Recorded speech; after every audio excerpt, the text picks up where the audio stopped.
Thank you for joining us today. Today we're going to be talking about Virginia's Industrial Advancement Alliance, or VIAA. What exactly is this organization and what can they do for your business? To help us answer those questions today, we have with us Jake Tabor of the Business Retention and Expansion Sector of VIAA. Welcome, Jake. Thanks for joining us. Appreciate the time and look forward to the conversation. Sounds good. Thank you so much. Well, Jake, start us off by telling us a little bit about yourself, how long you've been with VIAA, and what is your role there? Well, I've been here for 2 years at VIA now, and my role is in business retention and expansion. So that was a new role created for me a few years ago when I got hired. So I'm the first person to be in this role, and the focus is on supporting our existing industry and business as much as we, focus on external recruitment. We want to make sure that people that are in our region already are being served and have all the resources they need to compete and grow. I graduated from Virginia Tech in 2019 in agribusiness and political science. While I was in school, I did a few different internships in governor's offices and congressional offices and a few county administrators locally in Pulaski County and Wise County. And I knew I wanted to be in some level of public service, and economic development is a good first door to get into public service, and really enjoy the work that we do here and getting to understand and know all the businesses in our region and where their products go all across the world and how much impact that they have locally. Yeah, it must be absolutely a fascinating role that you have. And I'm glad they've created this position there, because it sounds like it's important and needed. So it's, I think the organization itself is absolutely fantastic, and the position they've created for you with the expansion is important. But tell us a little bit more about what exactly the organization is. Sure. So we represent 6 localities in the traditional Mount Rogers regional footprint. So Bland, Carroll, Grayson, Smith, Wythe, and the city of Galax. And we're a regional economic development organization. Nobody outside of Wythe County in our region has a traditional local economic development staff full time. So we serve in that role for them and serve as traditional economic development functions that people may associate somebody locally with. So we're a 501c3 nonprofit.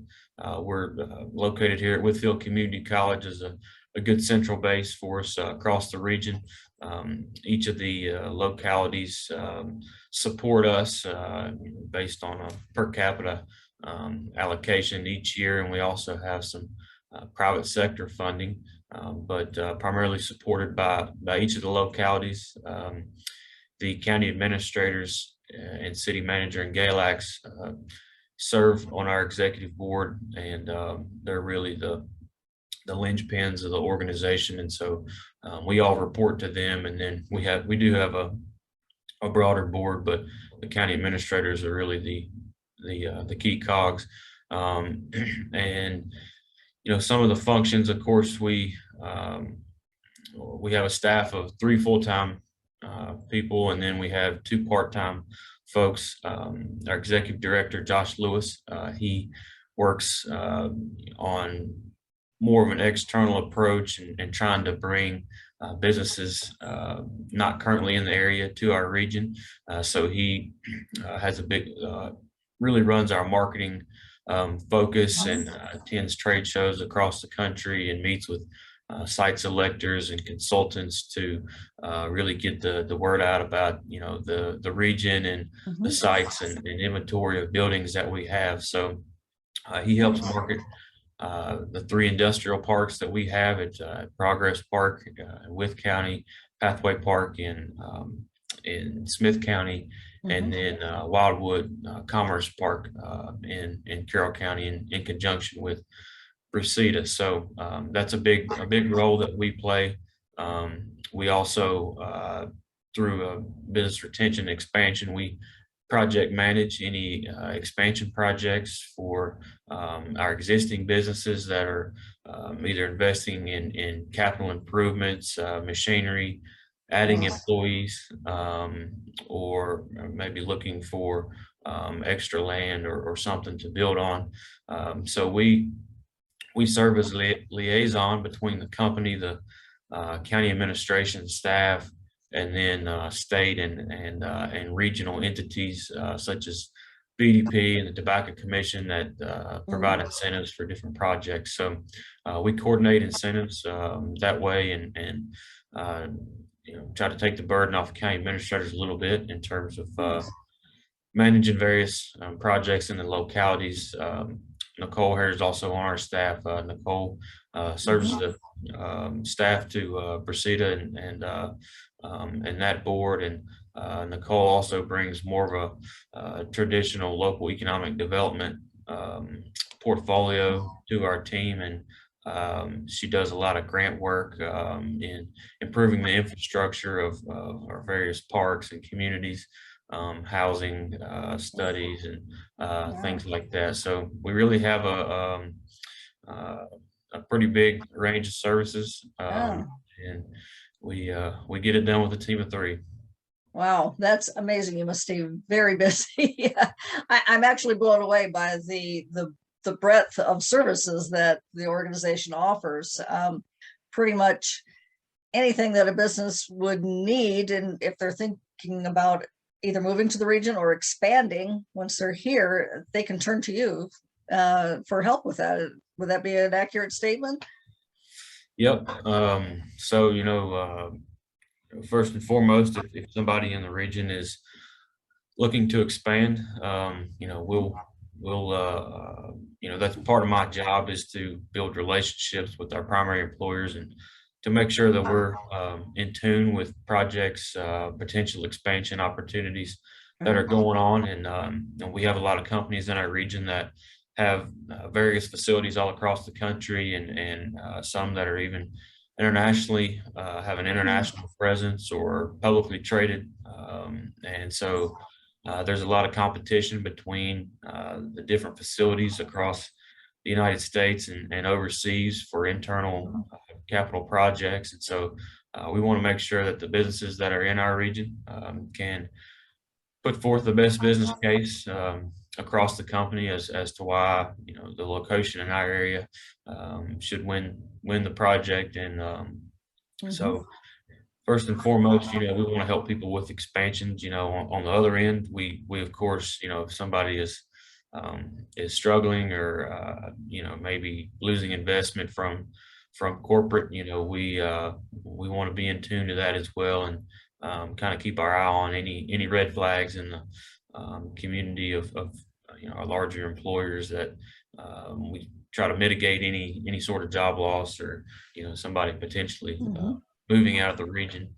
And then so that's my primary focus. And then secondly, if somebody, we want to be the point of contact for our larger employers to all the different business resources and public services that are out there to help the manufacturing community and other sectors as well. So we understand that plant managers and corporate leadership, we don't expect them to know what every single organization and entity in our region and across the state does, and how they can help them. And so Sure. we try to build relationships with them and provide them with information and understanding their business and maybe what their needs are, whether it's government contracting or international trade or cybersecurity, or connecting with all the different workforce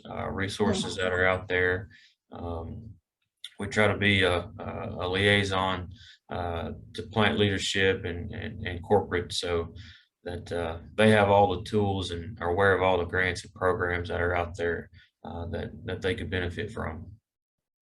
That's awesome. That just an amazing resource that businesses in the area have, or businesses thinking about coming to the area. And I know there are some businesses, I've been seeing in the news, there are a number of businesses moving to the region. So that's great, phenomenal. And you help with helping them with the grants and so forth. I know you mentioned Nicole kind of spearheads that. And I'm assuming that if any of the manufacturing plants in the region are looking to expand, you help with the infrastructure, logistics, and all that also. Would that be accurate? Yeah, so we help with anything down to local planning and zoning, and Nice. roads. If they need Okay. improved water, sewer, parking, you name it, wastewater infrastructure.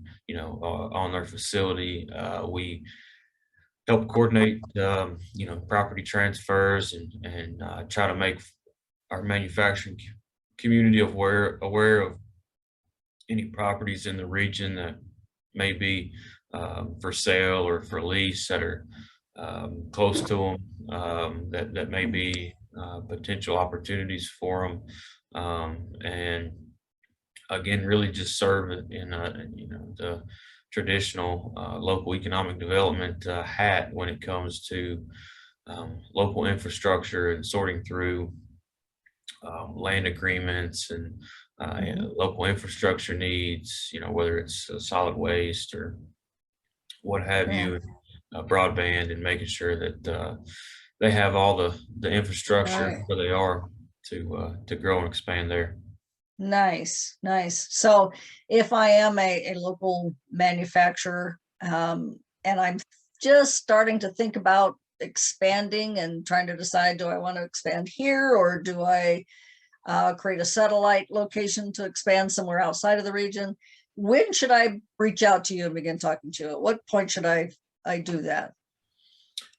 We like to, I guess, get started when people have an idea of the parameters of the project. So when people Mhm. really started to nail down what level of capital investment that they're going to be Okay. making, how many jobs that they may be adding, and if they're what sort of wages would new or expanding jobs create. So when Mhm. people get an idea of that and know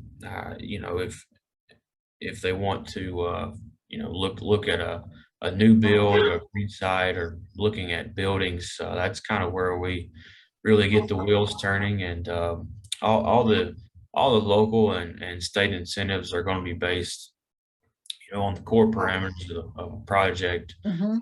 with regards to labor and capital investment. And so, once we really nail down the pretty firm parameters, Mhm. we can turn around a incentive package pretty fast, within a matter of weeks, and be able to support projects, and come let the local leadership present their case and know what all the support is going to be in the area. And some things take a while to negotiate, Sure. land agreements or lease agreements or whatever it may be. And so that's really where we really get going, is when Mhm. people have a pretty good idea of the investment and the jobs that are at stake. Great. That's awesome. I'm just blown away by how much the organization can actually do. I would love to dig a little deeper into some of the topics you've touched on, but maybe in a future time we can do that. Our time has run out, but really appreciate, Jake, your time today. And I'm sure we'll probably have you back again to dig a little deeper into some of these topics. Thank you.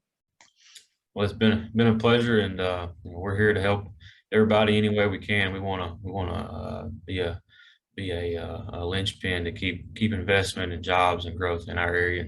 And really appreciate all of our partners across the region, and look forward to helping folks soon. Great. Thank you, Jake. And for everyone listening, I will be posting some the contact information for Jake and the organization in this post and at the end of the video. So grab a pen and paper.